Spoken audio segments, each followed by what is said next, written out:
দেখো ফ্রেন্ডস, আজকে তোমাদের সাথে আমি শেয়ার করব আমি কি করে ডিমের ক্যারি করি। আজকে আমি ডিম বেগুন দিয়ে ক্যারি করব, খুব সুন্দর লাগে এটা খেতে। চলো দেখাই।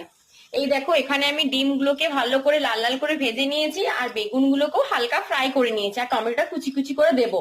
আর এখানে তেলটা গরম হওয়ার পর পেঁয়াজ কুচিগুলো লাল লাল করে ভেজে নেবো। আর ওদিকে আমার মিক্সার মেশিনে পেস্ট করে রেখেছি আদা রসুন। এই দেখো, আদা রসুন আর জিরে জিরে বাটা দিচ্ছি, জিরে বাটা অবশ্যই দিতে হবে। দেখো, পেঁয়াজ গুলো লাল লাল করে ভাজা হয়ে গেছে। এবার এখানে আদা রসুন আর জিরে বাটাটা আমি দিয়ে দিলাম।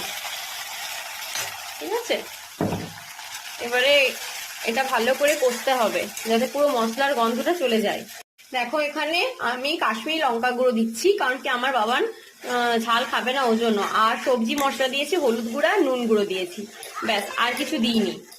টমেটোটাও আমি কুচি কুচি করে দিয়ে দিলাম। ঠিক আছে, এবার ভালোভাবে কষতে হবে।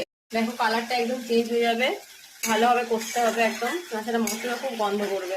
একটু একটু জল দিয়েও ভালো কষতে হবে হবে। না। খুব ভালোভাবে কষা হয়ে গেছে, এখন এই বেগুনগুলো আমি দিয়ে দিচ্ছি।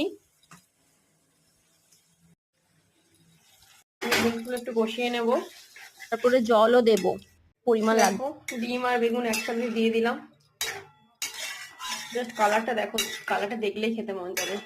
ডিম বেগুনের রেসিপি খুব ভালো হয়। শুধু শুধু ডিমের থেকে ওপর থেকে আমি ধনা পাতাগুলো কুচি কুচি করে কেটে পরে একদম ওপর থেকে দিয়ে দেবো। আর কাঁচা লঙ্কা আমি কেটে কেটে দিলাম। এই দেখো, আমার আমার ছেলের জন্য এখানে ঝাল বিনা তুলে রেখেছি, তারপরে এই যে কাঁচা লঙ্কা দিয়েছি।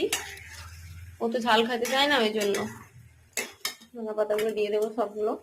আর লাস্টে যেটা দিতে হবে গরম মশলা, এই যে গরম মশলা উপরে আমি দিয়ে দিয়েছি। লাস্টে একটু গরম মশলা না দিলে বেশ ভালো, মানে ভালো লাগে না আর কি। গরম মশলা